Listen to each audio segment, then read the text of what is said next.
The Breakfast Club. Every weekday morning. Tune in. Morning, everybody. It's DJ MV Angela Yee, Charlamagne the Guy. We are the Breakfast Club. We got a special guest in the building this morning. Showtime! Shawn Porter. Morning, sir. What's happening? How's everything? It's all good. It's early. Ready to get to You work. should be used to it. You should be training this early. Nah, man, that's a misconception. Y'all think we get up at 5, 4 o'clock in the morning. I do think that. And yeah, I think exactly. You go run in the desert. Floyd said he trains different times in the them day days to is get the over. body, you know. Them days Them days is over. How many hours of sleep you get a night? We don't drink eggs no more and all that. Man, I'm usually in the bed by 10, something like that. Yeah, but I'm a morning person, so I am up around 7. But I'm on the West Coast time. You know what I mean? So this is a little bit early. Man, you look big as hell on TV, man. and it's funny because I used to always be like, yo, he big for a welterweight, but in person, I don't know if you cut weight or what. You look a little smaller. I cut. I'm not heavy, but I'm heavier than the fight right now, you know. But I cut like every fighter. Yeah. But that's the thing too, man. The TV add weight to you, so everybody does that. Especially y'all New Yorkers. When y'all see me, y'all always size me up. What's up with that? Oh, no, I'm from South Carolina. Okay. Yeah, but I ain't sizing you up because I know you can probably whip my ass. Yeah, I ain't saying, well, I'm going to size somebody up that's only lost one fight. I know you can whip my ass. Probably. I'm going to size somebody up I see knock people out for a living. Hey, you'd be surprised. We was at the Barclays and it happened. For real? Yeah, my dad caught it too. I walked by, I'm like, what's up? And my dad said when I walked by, they looked back at me and they was like, yeah, I think I could get him. Well, y'all was in Brooklyn, though. That's the Exactly. Brooklyn way. Exactly. Yeah. I think I could get him. You know they robbed Adrian Broner out here one time. I heard. They relieved him of his I jury. heard. So that's what they was probably looking at. I don't do that, man. I'm in the bus, like I'm at the fight, then I'm right to the van, back to the hotel. Yeah. You know what I mean? Like, no, I don't stop at the Reed pharmacy in between like that, you know, because I know it's crazy out here. Your pops was a goon, though, right? What's that? Your pops was a goon. Yeah. You gonna call him the man a goon, man? I've read the history. He was in the street before he got the boxing. He did right? it so I wouldn't have to. Yeah. He did it so I wouldn't have to. Your dad But trained nothing you? crazy. Nothing crazy. Your dad trained you from when you were young? Oh yes. Oh yes. Yeah. He's wide box. You know, I started when I was 4. What I know about boxing when I'm 4, but he taught me at that young age. That's why, you know, at 28 I can hold my own and do it very well. You used to play football too, right? Yeah. I played a lot of football. Yep. 8 to 18. So, Wow. Yeah. So you feel like you didn't really have a choice since you were 4 years old. He already knew what he wanted it to be. You know what? I don't think the professional boxing really wasn't his thing. I think boxing was something he did, and it was something that he wanted us to do. What did you get your hands right, just in case? Exactly. Well, you know what? It kept us out of the streets, out of trouble, what he went through. You know what I mean? So that was his way of keeping us out of it. And then, I think probably 18, graduating high school was when I was just kind of like, what do I do? Do I go to school and play ball and try to fund myself through college, or do I, you know, turn pro and make money? So I actually came to him with that conversation, like, hey, I want to turn pro, and he says, okay, you do? And I was like, yeah. He's like, you know, long story short, he said, well, if you want to turn pro, you're gonna have to listen to me and do everything I tell you to do. You do that, you'll be a world champion. Were you boxing all through the football thing too? Yeah. I was always in shape for football. You know, guys was struggling to get up and down the field, and you know, I would come out of boxing right into football and vice versa. So it was very easy for me to keep both going. You didn't get offered no scholarships for football?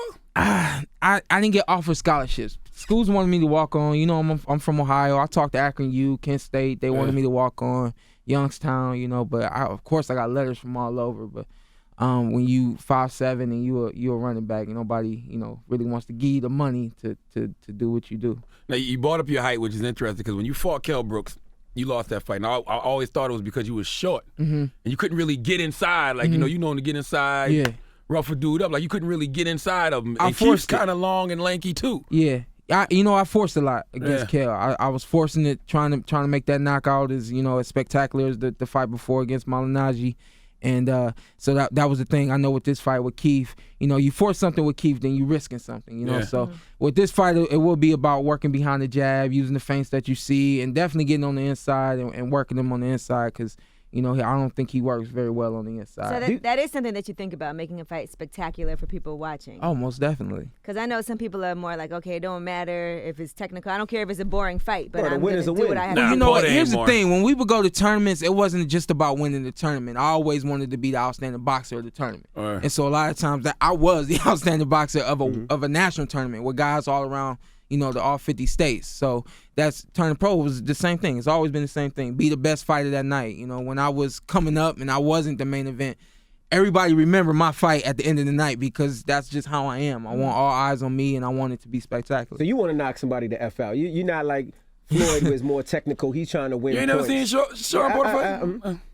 It's every fighter's dream. If we can go in there and in 30 seconds we coming out with that victory, that's what we want, you know. So you watched you grew up watching Tyson. Of course, yeah. Grew up watching Tyson, all the greats, you know what I mean? So I've seen them knock out, and the thing about it was I was probably 14 when I started literally making guys sit still, like on the canvas, Put them to sleep. You know what I mean? So I was young, so that made me hungry too. When you can do that, and you know people actually like it, and it's like wow, like boom, you know what I mean? So yeah.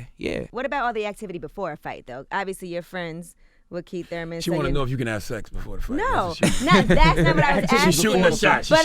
I'm talking about like just y'all talking about each other, and because y'all are friends. Well, you know what? He got up yesterday. We did a press conference, and he got up and he told me he was gonna knock me out. And I'm looking you in the eye, like, do you really believe this? And I felt like he was trying to convince me because he was staring back at me when he said it, like, trying to convince me that he believes it. But I don't think he thinks that he can knock me out. So we're going to see what's happening on the 25th. You think people think you got a weak chin because the last time you fought Bronny, even though you won the fight, he did drop you? Yeah, you know what, man? It's a blessing to be able to learn from your mistakes. Mm-hmm. And I definitely, I learned from that mistake. I know what was going through my mind, what happened, and I know that I won't get caught up like that again. You gave us a good meme when you got up, though. You was like... Right. And, anybody that says, does he have a good chin, was he hurt? That face right there was the expression of... I looked at my dad like, damn, did you see that? It was like, it was you got right back up. It was very new to me. That was a very new experience to me. Yeah. And when I got up, it was like, man, I gotta finish strong, But finishing strong was what he wanted me to do coming out, So was that a hard punch, or did he just catch you slipping? He caught me slipping. Yeah. It literally caught me slipping. Literally caught me, kind of like, like let's make it through this round, And but it was an eye opener. It let me know that you got to keep your foot on the gas pedal no matter what. What do you think about Adrian Broner as a boxer? You boxed him. Come on now, we was talking about him yesterday. Definitely one of the best athletes in boxing. Mm-hmm. The dude is extremely athletic. Has been for a very long time. Fast, quick. Good, quick twitch, can make those counters and everything, but it's a little flat-footed.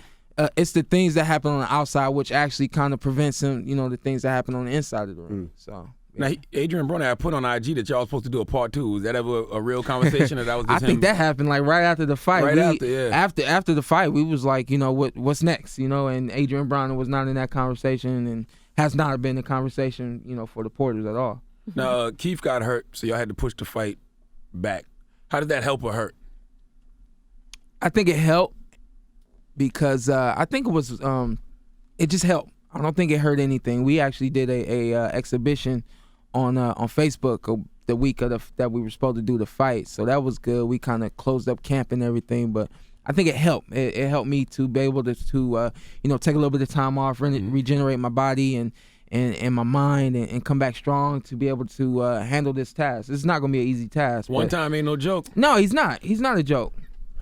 He's not a joke, but I'm a great fighter, and I love to fight. I think that's the difference with, you look at guys like, why are these guys fighting now? Mm-hmm.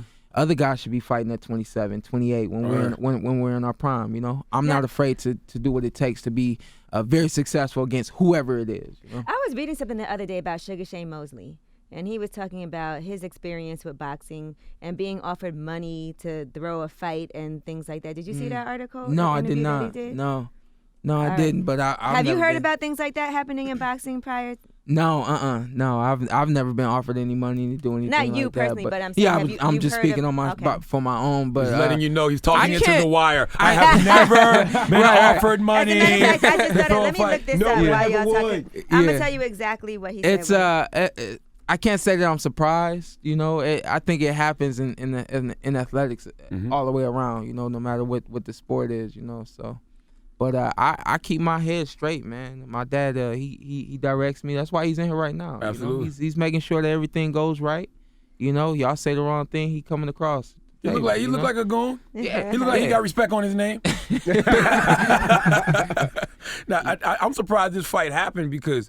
Like, you and Keith are friends, and you never see the guys that are really good in the sport fight each other over the years. You know, back in the day, you see it all the time. Hey, you know how like when you were at school or something like that, you know, guys would get into fights like it's whatever.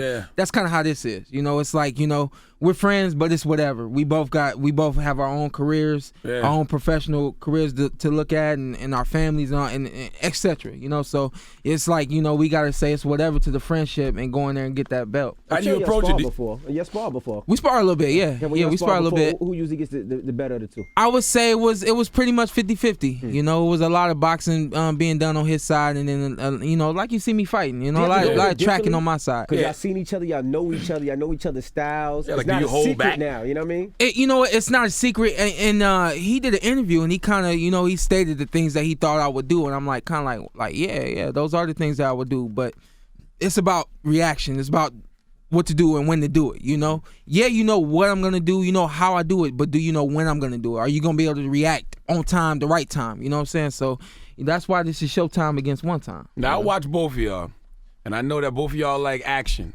So if I see y'all just dancing, playing around, you gonna think, oh, we friends. Yeah, you I'm know? like, man, they just trying to go the distance. No. Look, here's the thing. I said that. I said this yesterday, man. I have a lot of respect for Keith. I respect what he does, but that's what's gonna make me go after him. You know, wanting everything that he has right now, wanting that WBA title, wanting that fame and stardom that he has right now, wanting that #1 spot that he has right now. I respect it, but I want it. You know, so that's what's gonna make me go after it. Right. Now, if you win, do you give him that rematch? Because that is your buddy. You're going to take his belt. So you give him that rematch? I'm pretty sure it's going to be a rematch clause anyway. But guess what? This is a big talked about fight. This is supposed to be a great fight.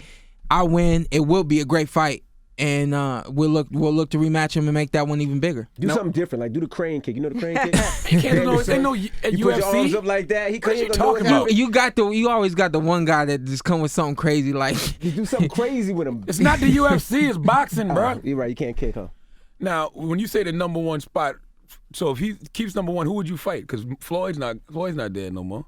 Yeah, so and you know fight? what? That's why I waited so long for this fight. Yeah. You know, I couldn't. Another guy out there is Danny Garcia. He's got the WBC title right now. You know, but that fight wasn't available to me. So you got to go for the best thing right now. Keith Thurman has been the best thing for a while now. I wonder what gets you the pay-per-view fights. Because like for me, I would pay to watch this fight. Even you know what? This fight is on CBS. Right. Yeah, It's it's on CBS, but it's prime time. Is that better money? You know what? For me, I don't think the money is changing, and I think that's why, you know, a lot of fighters are okay with fighting on network television because we are being paid the way we expect to get paid. Because normally CBS doesn't do that. They haven't done it in. It's prime time. It's PBC. You know, it's a new age, a new era. You know, and that's why you got guys like me and Keith fighting each other on a big stage like that because we can't command that kind of money even for a network television televised station. That's what I wonder. Is being a pay-per-view fighter, does that even matter anymore? Because like I watched Triple G Saturday on HBO. I'm gonna watch Canelo and Khan. You know what I'm saying? I'm gonna watch y'all on CBS. Like, does it matter to be on pay-per-view? Listen, man. I think at this point now, wherever the big fights are, that's where you are. Right. You know, so if the big fight is on network television and the fighter's okay with what we're being paid and we want to do it, we'll do it, you know. But when it's time to go back to pay-per-view, that's what we'll do. Now you you do a little commentating too. Yeah, I seen do. You do that. Love it. So who you got for Canelo Khan? I got Canelo. Me too. I got That's Canelo. Easy. I say that's easy money. It's not easy money. You don't think so? I don't. I think you're gonna knock him out. Hey, imagine this, like I just said, I cut weight to fight. Yeah. You know, most fighters do. We don't know how much weight Khan was cutting to get to 47. Gotcha. So we don't know how much weight he's even gonna have to cut to get to 54. Most people just think that he gonna walk in at 54. He might have to cut from 160 to 54. We don't even know, you know. And on top of that, he's already a big 147 pounder. He's 6 foot tall, I think, you know. So this is gonna be a good fight. He's got the hand speed, the quick feet, you know. He's gonna punch in combination. We know that. The thing about it is he's gonna leave his chin there, you know. Yeah. Is he gonna get touched, you know? So I think he's gonna get touched. I just think it's gonna be a matter of time. But I think it'll be a good fight. Do you believe in Triple G? Yes. Seeing him, that was my first time seeing him. I went to the fight this past weekend, and he's definitely a very good fighter. Keeps his hands up, throws the right punches at the right time. He's just a very complete fighter, I think. You think why are people scared to fight him?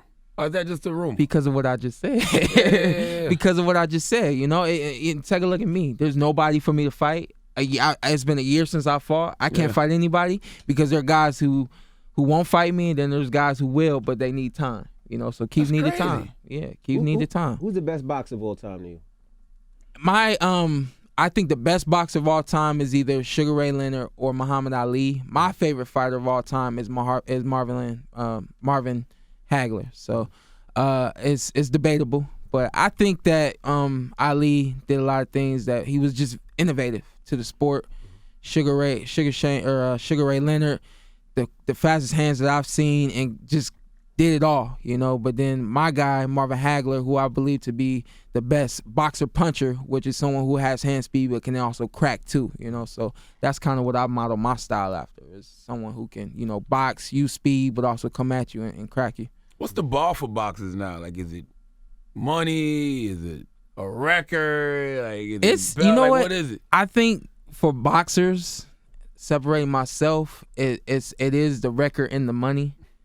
When I turned pro, honestly, it was for the money, but I found out really quickly that I could be something more. It could be something more for me. So I am someone like Floyd Mayweather, who is fighting for a legacy, something for everyone to remember, and I think that for me makes more sense and it means more to me than the money and the fame and the glory and the record, Showtime, Shawn Porter. Much respect, y'all. I seen you boxing underwater one day too, man. Yeah, I do it. I do it all. Yeah. I do it. That's why it's hard to beat me, because I always got something for you.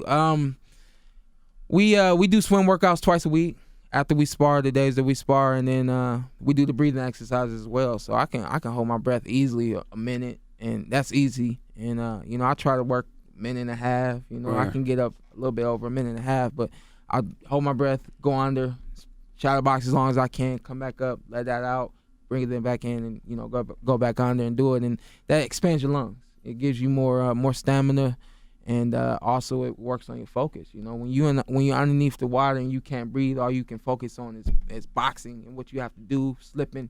It's like it's meditation down in there too. You know? So it's just as much physical as it is and mental. It's all the same. Absolutely. Can I say that's a random question? Did you get emotional? Did you watch the movie Creed? Yeah, I watched it. Did I get emotional? Did you get emotional during No. that? Or were you like, this is some BS? It ain't really like this. No. It was a good movie. Mm-hmm. It was a good movie. I actually appreciated the story behind the boxing. I like that about the movie, but for me, I didn't think there was anything emotional coming from it. All of us cried during it. I didn't cry during the damn Creed. Nah, I thought I didn't agree with him. I didn't agree with tear. him getting a title shot that quick. I know that pissed you I off. straight up. You was I was like, is this really what I happened? left the theater shaking my head like, damn, I wish it was that easy. Now, you ever fought outside the ring? No. everybody put nobody in no. check? No. I get, Get your pops to do that for you. Pops ain't let? My dad is stepped to some people on my behalf, defending me and all that. But my dad is he is the definition of a father. You know what I mean? He takes care of me 100%. There you go. So it's the Breakfast June Club. 25th. Okay, you got your hair done. Your hair looking fresh and fly today. Thank you. I got my hair done. Now, the crew at Her Imports totally hooked it up. You see how good I look? I see why they're taking over this hair game, because nobody has hair this good. I see these weave companies on Instagram everywhere. I know, right? It's a hot mess. Every reality star or rapper jump off is trying to sell hair on Instagram. Her Imports are the industry pros. They have the real Indian hair. Y'all don't know? Check out the video on their website, herimports.com. The Breakfast Club. Every weekday morning. Tune in.